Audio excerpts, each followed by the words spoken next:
Bam! All right, guys, it's time to bring Keto Sexy back. And what I mean by that is, we're 2021, January. Everything's crazy all around the world, but we're going to bring it back.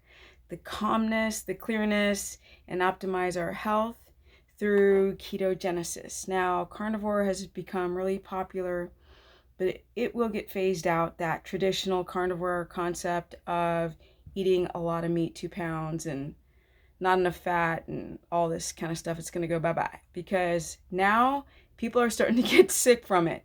People are beginning to develop histamine issues if they didn't have it, or their lack of diamine oxidase continues, like it downregulates, which fights off histamine. People begin to have loose stool, they begin to have constipation, they can't sleep, and if they're having gallbladder issues from having the 2 pounds of beef, they're not considering the gallbladder, and then there's no strategies for the gallbladder, and then people are not eating enough fat who do not have a gallbladder problem, and then are not ketotic on a standard carnivore diet. So that's why I start talking about ovivore and really trying to make it a high-fat carnivore.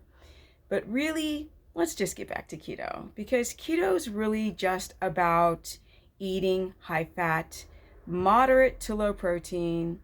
Just forget the per kilo, like 1 gram per kilo or one pound per gram. Just forget all of that, okay? Because you cannot define somebody's body by some mathematical equation. Everybody is different. It depends on like your stomach acid, if you've got hypochlorhydria, and then you have a difficulty with certain types of meat, or you have difficulties with histamine. You can't keep doing these equations if you can't digest it, or if you have leaky gut and you're losing a lot of protein. So there's got to be different strategies per the individual. Now, I've decided to go back to just keto because the trend is like pass through.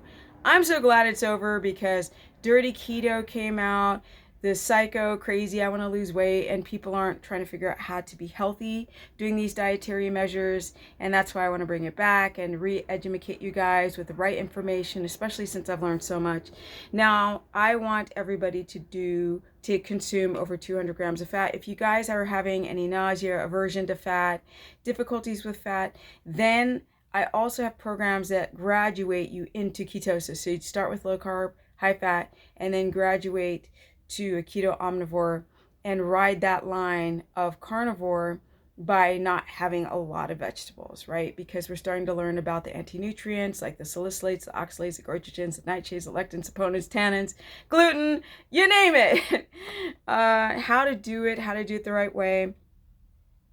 It's not just about macros. Improving your health isn't about some mathematical equation, like I said before, about like, oh, this many ounces of protein and this blah, blah, blah fat. It's about high fat, moderate to low protein, and the carbohydrate count is going to be very low, because we're doing, if we do have plants, we're having cruciferous vegetables.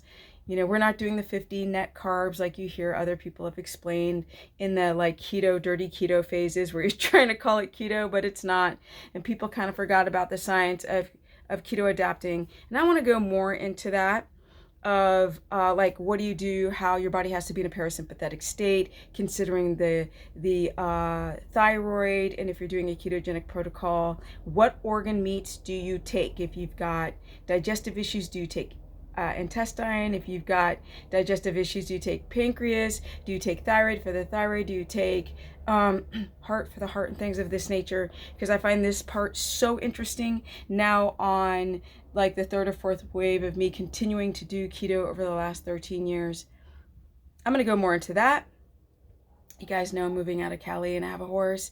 So my time has been like stretched. My calendar is now open, but it's getting booked up. But the month of February, I'll be moved. I'll be living where my horse is. And so I'll have a fully open schedule. I'm going to hit it hard with having more time. It's the driving back and forth to the mountains every day that has killed my time, which is why my calendar was always so booked, was I just had no time. But next month, I will. I'm so excited.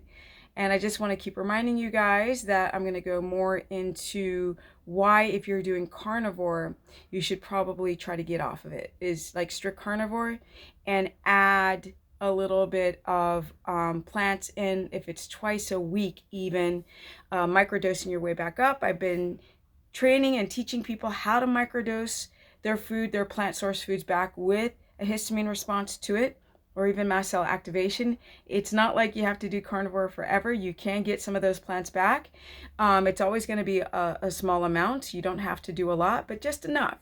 And also about the microbes in the gut, if you should be using probiotics or not, how to deal with the gallbladder, how to deal with your thyroid, how to deal with hypoglycemia when you're going low carb, which is obviously to start with a low carb, high fat protocol. If you guys don't know the difference between low carb, high fat and ketogenesis, it's you're still dependent on sugar when you're low carb, high fat. You're still eating things like rice or some berries or like summer squash, which you would not do on a standard ketogenic diet. Or even if you're riding that line of carnivore, clearly you would not do that.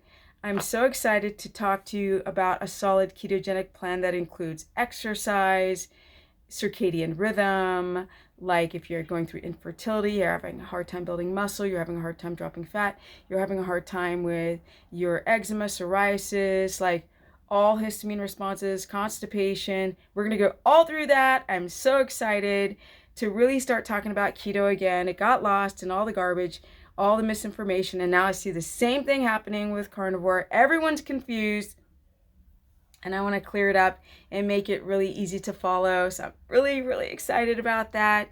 Thank you, everyone, for sticking here with me, and those who've been following me for a long time. Thank you. Again, I gotta go, but stay tuned for a series of videos. I'm already starting to make them now. Peace. If you want to learn more, go to stephanieperson.com. You can also go to my Instagram, which is Stephanie Ketogenic, my Facebook, which is Stephanie the Business Person. You can book a consultation at stephanieperson.com, and you can go to my course page where I cover all three. Now, some people actually have to do carnivore for the short term, so you're going to go from this histamine, mast cell activation, or if you have rheumatoid arthritis or lupus, over to the carnivore land, and then back into the keto omnivore, and I'm going to show you guys how to do it. I'm really excited. Peace. Have a wonderful 2021 January. Let's get this going, even though things are freaking weird. Peace.